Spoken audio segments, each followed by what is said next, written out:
Welcome to Swimming with Allocators. I'm Ernest Sweat, and each episode, Alexa Benz and I give you a VC podcast from the LP perspective. You ready?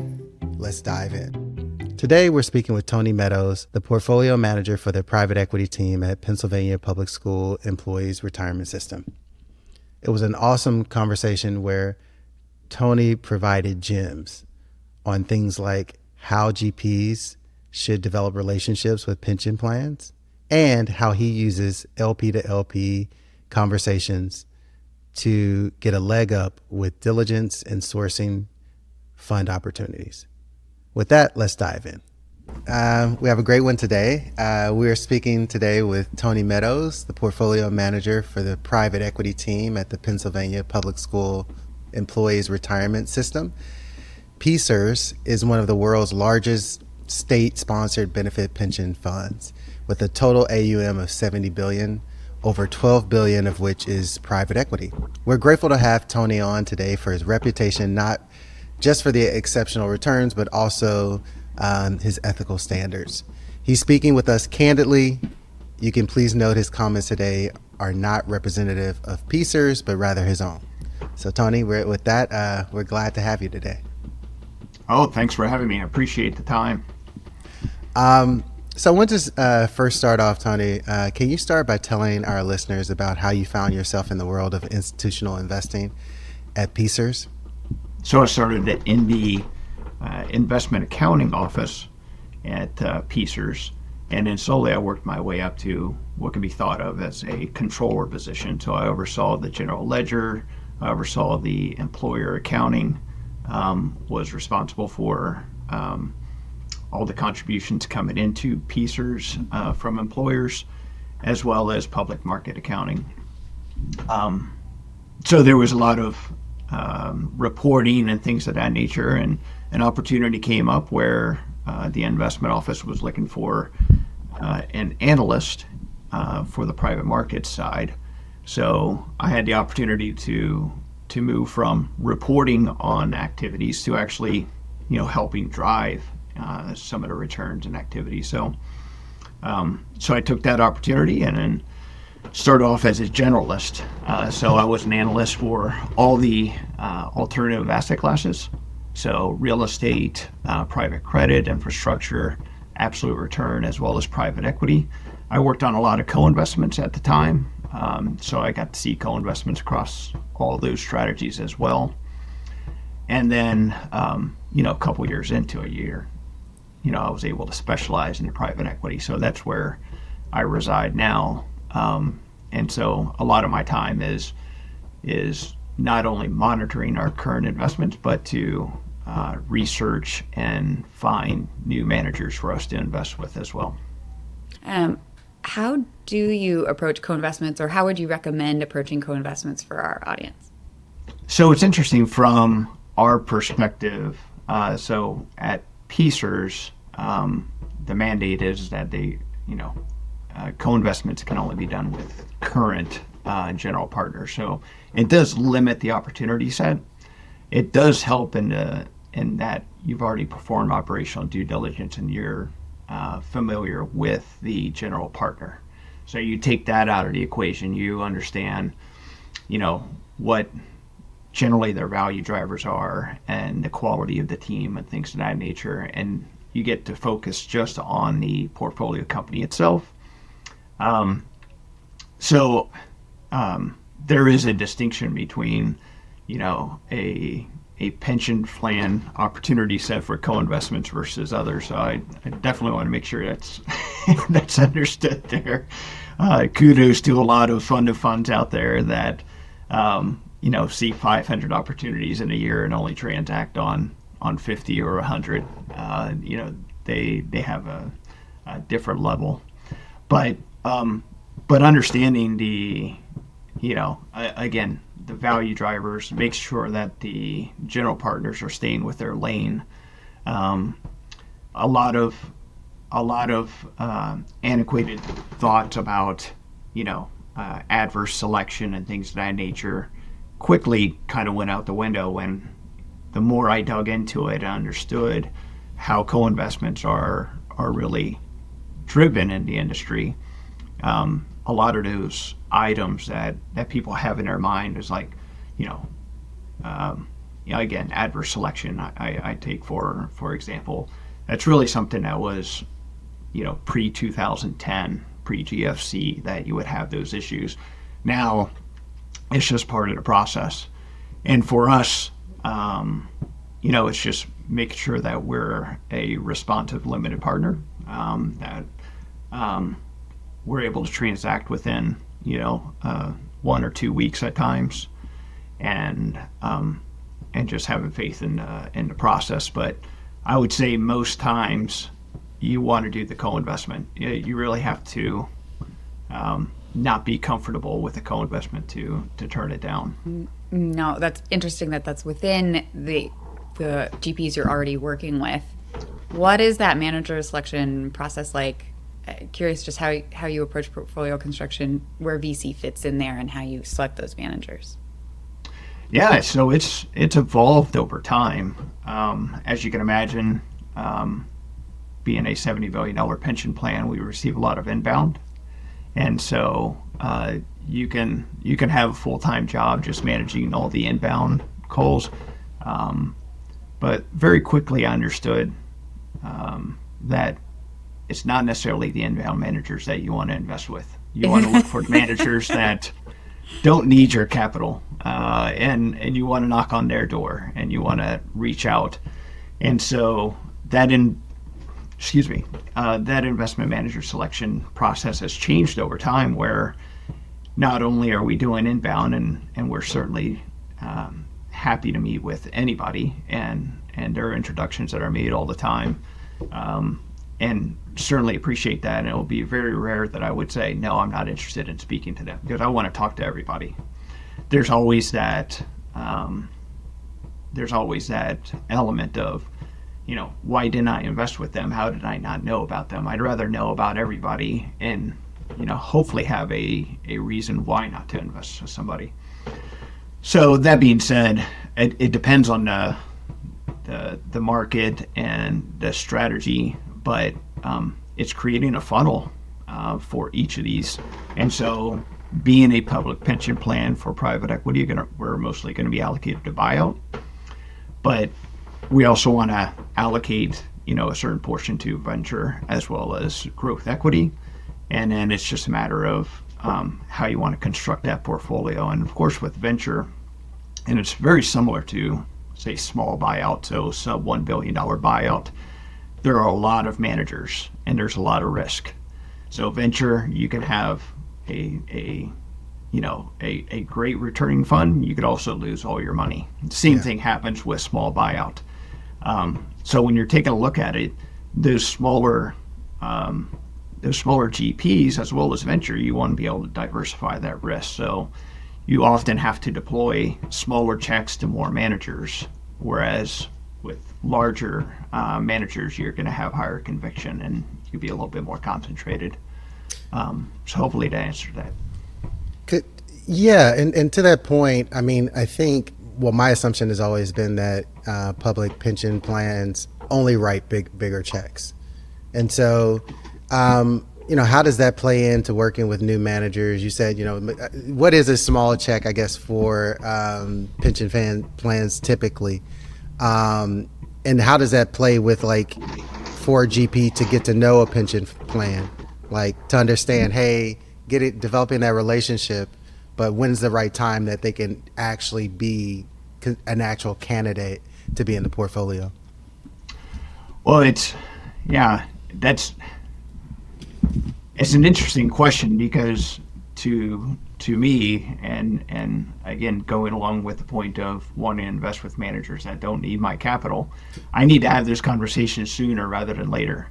So if you're a $50 million fund one VC, I do want to have that conversation. I want to meet with you. But I would, I try to tell those GPs and say, listen, this is a long-term conversation. This is not something that we're likely going to be able to invest in fund one, because our minimum check size is likely going to be the size of your entire raise. Yeah. So please slap me in a position that, I'm not getting in the way of someone that you can actually, bring on board as an LP. But that being said, I want to talk to you because hopefully by the time you get to a certain fund size, we've already had that conversation. We've had a familiarity with each other, and then it's just a matter of sizing at that point. So it's difficult because I can understand fund ones.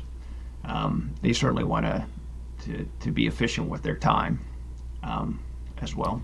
And on that train, given sort of where the market is right now, you're talking about timing based on a fund manager's sort of graduation rate up to, now they're big enough to handle you. Is this a time to be investing in some of those new teams, or is this a time to be focusing on the managers you've already been working with historically? I'm curious about kind of expansion versus contraction versus staying the course.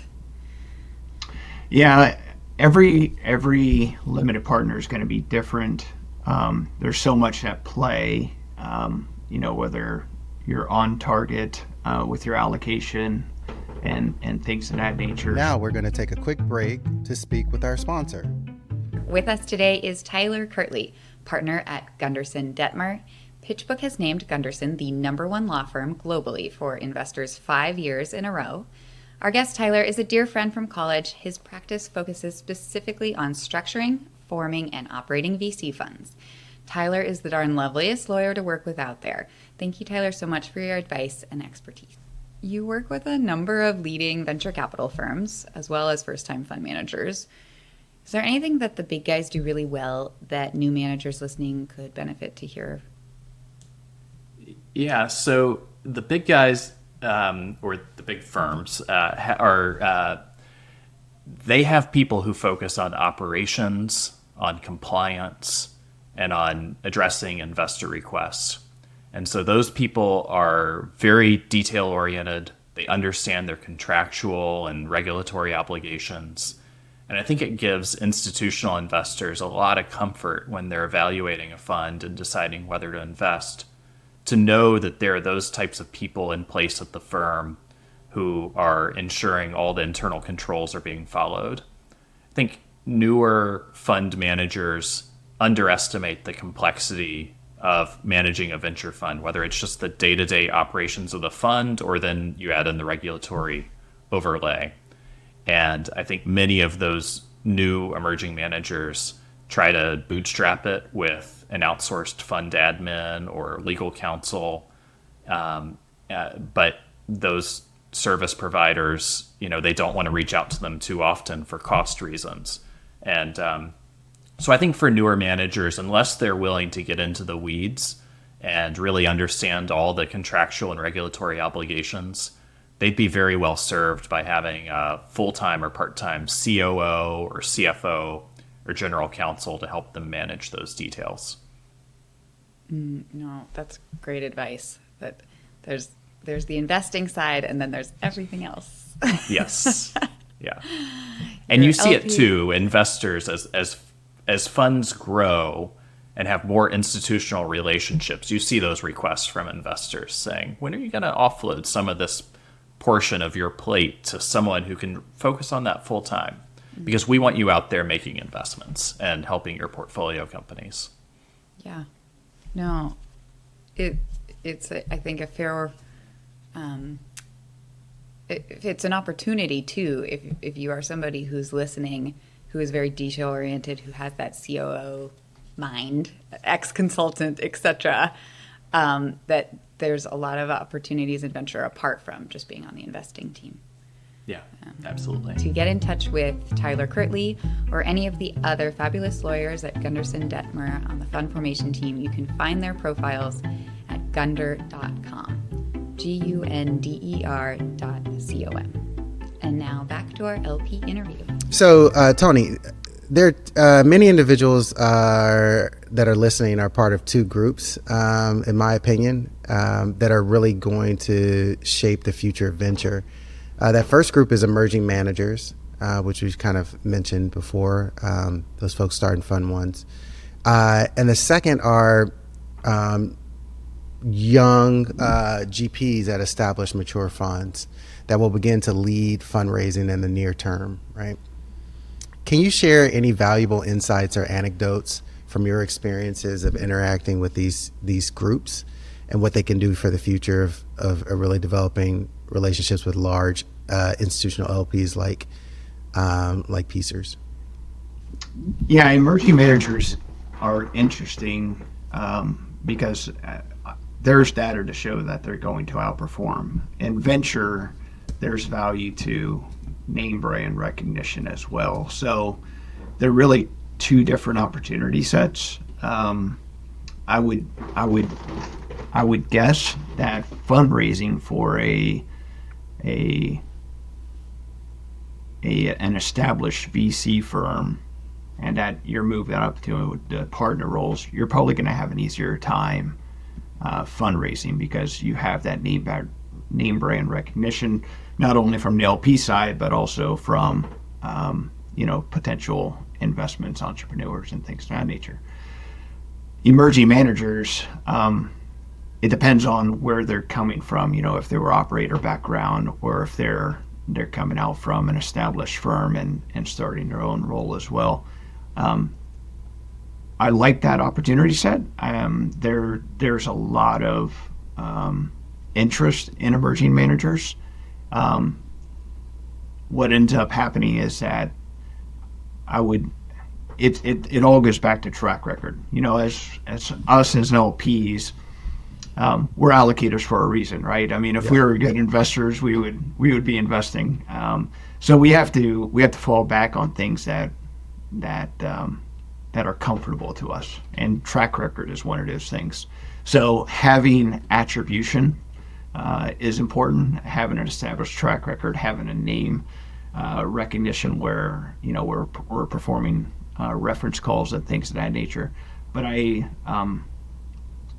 see a lot of fund of funds that are more and more wanting to allocate to emerging managers. And I think the more that happens, the more that you have, going back to the earlier question about being able to write a check size, there is an outsourced solution where, maybe we, a large pension plan were to have a fund-to-fund relationship where then we can construct a portfolio of smaller funds to be able to do that as well. So that's a way around it. So in a world sometimes where you think, does the world need another fund-to-fund? They probably do, because there's enough capital to go around. I'm sure that makes a few people listening quite happy to hear that. You facilitated the first foray into a female-owned private equity fund. Is that a story you could share? I'd love to hear it if that's kosher. Yeah, actually, I had gotten permission, and it's public record, so you can certainly find out who they are. But the firm is Oak HCFT. They're based out of Connecticut. Annie Lamont, Tricia Kemp, and Andrew Adams lead up that firm. They were spun out of Oak Investment Partners, and really the story is that we needed allocation. We were looking for VC growth equity exposure. We happened to be doing a strategic plan with our private equity consultant at the time, and they listed a half dozen, 10 names, said, hey, these are people that you should, possibly talk to. They're very careful about not driving, to a particular GP. But as I was taking a look through the list, and I have the list in front of me now, there were only like 2 names that I didn't recognize. And I'm like, how do I not know who these people are? And so I reached out. I sent an email to Michelle over at Oak, and I said, hey, I'd like to, meet you guys and learn. But I wasn't looking for a female-driven, venture firm. I was just looking for the best firm, period. Awesome. And as I learned more about them, again, looking back at their track record, they already had 3 funds in the ground. We were looking for fund 4, and very quickly the question became, not should we, it's why shouldn't we? I mean, it was phenomenal fun. I kicked myself every day for missing out on the first 3 because they've done phenomenally, and so yeah, it's we don't have, PSERS does not have a diverse mandate. There's not an emerging manager mandate. We're just looking for the best funds, period. And again, they were and they are one of the best funds out there. And I'm thankful to be able to be a limited partner. Again, they were one of those VCs that they don't need to do a lot of outreach. They don't have, a placement agent because their success defines them. And so it's really us wanting to have exposure to them rather than the other way around. That's awesome. I have a few friends who work at that firm, say nothing but great things. Kind of to that point, when you're evaluating potential investment managers, you've mentioned track record, but kind of double clicking on that, what specific criteria or data points do you consider essential for the portfolio? Or what do you think mostly pension funds are looking for as a criteria when selecting new managers?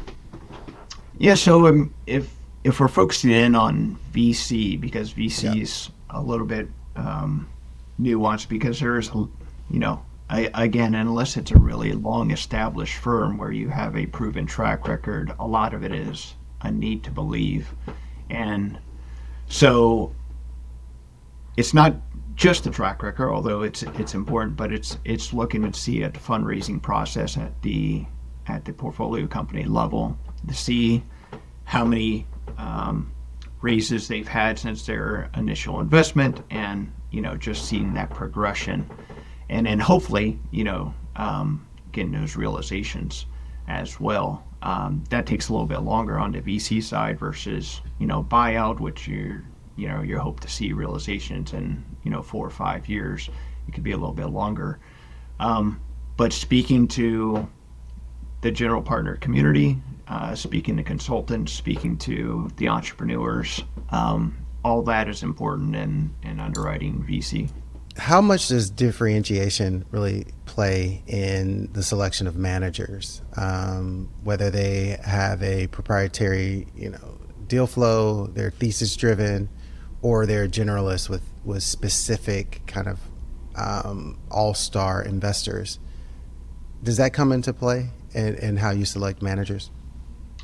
Going back to a comment I made earlier, is that there's success across the board. So to me, it's not a broad brush saying that generalists outperform or specialists, but deal flow is definitely important, and there is as part of the equation. I mean, deal flow is just like with us, I would kind of correlate it with how going back to an earlier comment as well, if I'm only looking at a certain group, I don't know what I don't know, so I could be missing all this. So deal flow is important to them as well. So it depends on the specific general partner, but if they have a proven deal flow, it's not really up to me to decide, whether it's good or bad. If they have a proven track record and they have a process in place to make those selections and evaluate those portfolio companies, that's really what I'm looking for. But if they can differentiate themselves from their peer group by having a proprietary deal flow, then that's a huge positive as well. We chatted offline about how LPs work together. Can you share a little bit about what that LP to LP relationship is like? Yeah, so very similar to how I view the VC community, is that there's a lot of interaction among VCs, and there's just a lot of discussion about, who should I be talking to, whether it's, again, trying to get an LP relationship or, different opportunity sets and things of that nature. I try to do that as well from my side. So I'm trying to talk to as many other limited partners as possible. Again, whether they're pension plans, whether they're endowments, foundations, if they're family offices, if there's consultants, if they're fund of funds. I want to know everybody's opinion because there's something I don't know, and I'm just trying to get as many perspectives as possible. So there are some LPs that are probably a little bit more, hold things close to their chest, and that's fine. But from my perspective, again, I want to talk to as many people as possible because there's always something that I can learn. What do you think is missing in the market right now, specifically with resources built for new managers? I put it back to, to the emerging managers as well. And if there's something that can be provided, some sort of solution, not using, not necessarily using a placement agent, but, something that can make fundraising a little bit more streamlined for emerging managers to make those dialogues a little bit more helpful. Again, sometimes I get reached out to by, a $10 million fund one, and it's just not understanding that I'm not going to be able to make that investment. But I would, I try to ask my newer relationships all the time, what would be helpful. And the needs are all over the place because if they're coming out of an established VC firm, they may have best practices that they already had. So back office solutions or things of that nature that is not necessarily something that is intuitive to them. But from what I see, and what I would want for my emerging managers is how can you find a solution that takes everything off your plate other than just investing? I want you to, focus 90% of your time on investing, not 20% of your time on investing. So that's just my experience. And sometimes every general partner has a different experience. But it seems to me that is one of the more common themes is just having a solution to help them be able to focus on just investing. Yeah, that also speaks to just the challenges of being a fund manager overall, because not only do LPs want you to be great investors, and that's the core part, but also they want you to be great investors for a long time, so that being a great company builder of your own and franchise builder of your own is needed. So that talks to the complexities of the role. And it's interesting to think about the placement agent.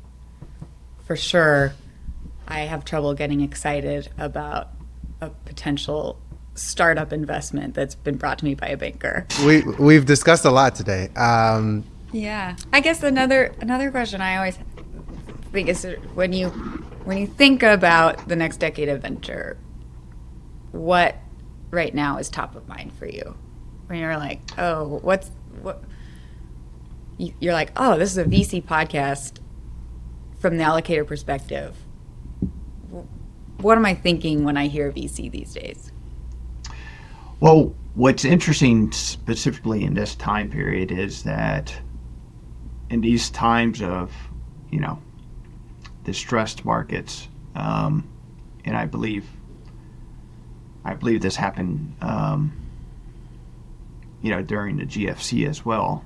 There is kind of I don't want to say thinning out the herd, but there is consolidation. There are VCs that will emerge stronger post COVID, and there are others that may end up having to consolidate with larger venture firms. This whole interview has been so fun. Thank you, Tony. Thanks, Tony, for spending time with us today on Swimming with Allocators. Really appreciate it. Thanks for the insights. Alice, thank you, Ernest and Alexa. Really great to speak with you guys, and appreciate the time. Thank you. you later, allocator. After portfolio tile, investing with a smile.